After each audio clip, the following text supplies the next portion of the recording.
बोलो श्री गणेश भगवान की जय। हेलो फ्रेंड्स, गणेश चतुर्थी आ रही है और गणेश जी का हम सभी के घरों में आगमन होगा। और जब गणेश जी जहाँ आते हैं तो वहाँ उनके मूसक भी आते हैं। तो गणेश जी की कहानी कथा तो सभी सुनते हैं। यहाँ मैं एक रियल कहानी शेयर करूँगी जो गणेश जी और उनके मूसक जी से संबंध रखती है। तो यहाँ मैं गणेश जी के मूसक के बारे में ये कहना चाहूँगी कि आपने देखा होगा कि हर घर में कभी ना कभी चूहे वगैरह तो आते ही हैं। तो इसी तरह से हमारे घर में भी एक दो चूहियाँ आ गई। अब चूहियाँ आ गई तो ये हमारे लिए थोड़ी टेंशन वाली बात हो गई थी, क्योंकि जो हमारी अलमारी हैं उनमें दरवाजे नहीं थे।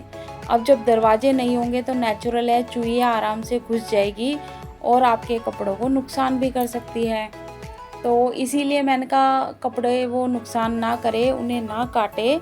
तो मैंने क्या काम करा कि मैंने सोचा इन्हें कुछ खाने के लिए डाल दूं ताकि वो चीज़ वही खाएं और कपड़े ना खाएं। तो थोड़ा सा मैंने बिस्कुट वगैरह का टुकड़ा चूहेदानी में रख दिया, बट वो उसमें आ ही नहीं रही थी।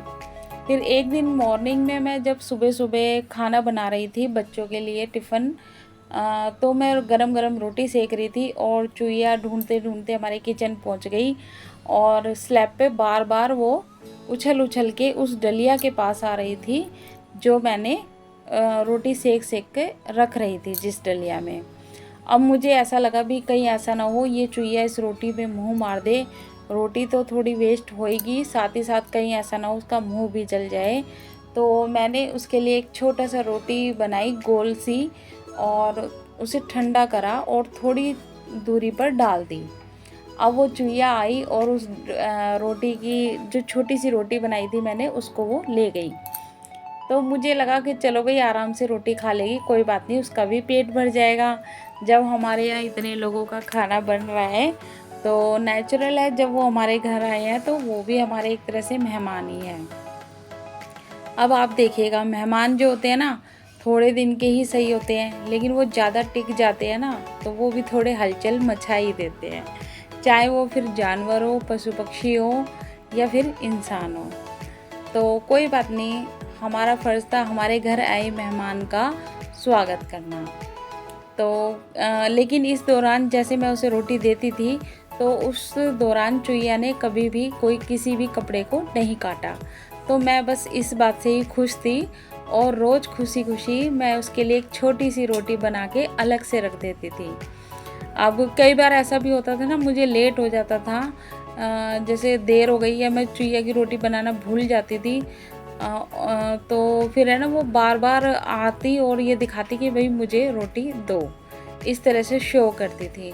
और इतना हिल गई थी कि एकदम उछल उछल के उस डलिया के पास ही आती थी, मतलब वो डरती नहीं थी। फिर जैसे होता है ना, अक्सर इंसानों को देख के चूहे भाग जाते हैं, चूहिया तो वो भाग जाते हैं, पर वो ऐसा नहीं करती थी और वो उसी टाइम आ जाती थी। मैंने कहा इसे जैसे कि खुशबू आ जाती है कि अब रोटी बन रही है और अब चलो।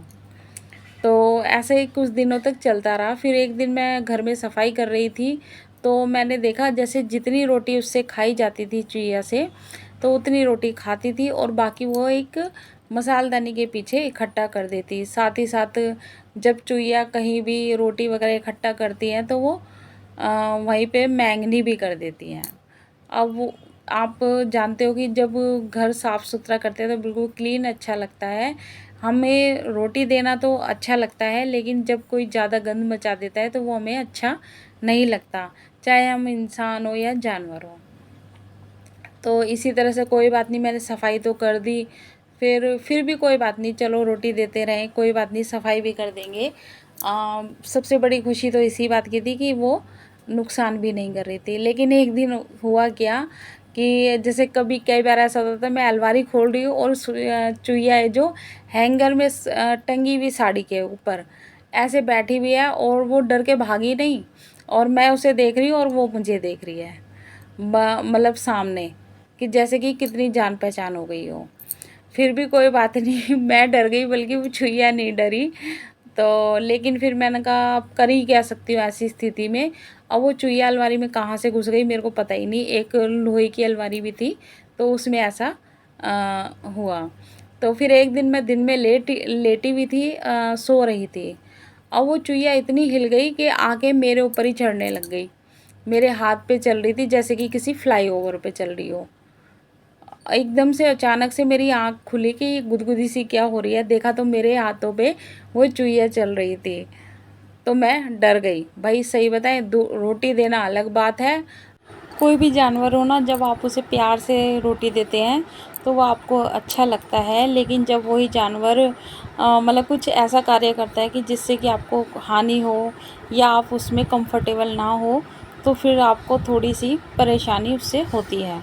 तो ऐसे ही जब चुईया मेरे ऊपर सोते वक्त चढ़ने लग गई, एक बार तो मैं सो गई क्योंकि गहरी नींद में थी। दोबारा उठ के देखा तो वो दोबारा फिर आ गई।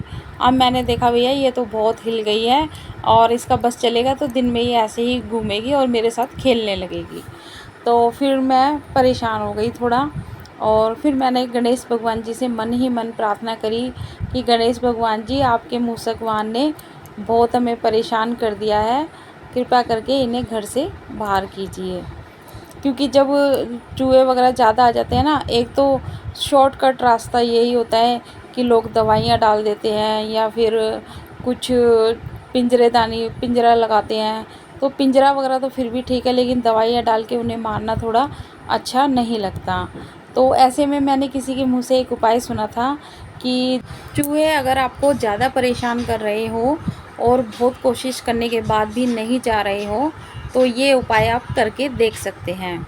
तो मैंने किसी के मुँह से ये सुना था कि अगर ऐसा हो कि चूहे नहीं जा ही नहीं रहे हैं, तो आप 1 या 2 लड्डू लीजिए और गणेश भगवान से प्रार्थना कीजिए कि गणेश भगवान जी, अपने वाहन को अपने पास बुलाइए। और इस तरह से प्रार्थना करके और उस लड्डू को घर से बाहर थोड़ी दूरी पर रख दीजिए।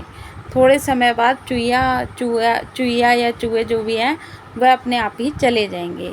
लेकिन एक बात जो मैंने नोटिस करी थी वह मैं आपको बता दूं कि जो जानवर होते हैं उनको कुछ भी हम खाने पीने को देते हैं तो वह सर्वदा ही हमारी रक्षा भी करते हैं और हमारे लिए सहायक ही होते हैं।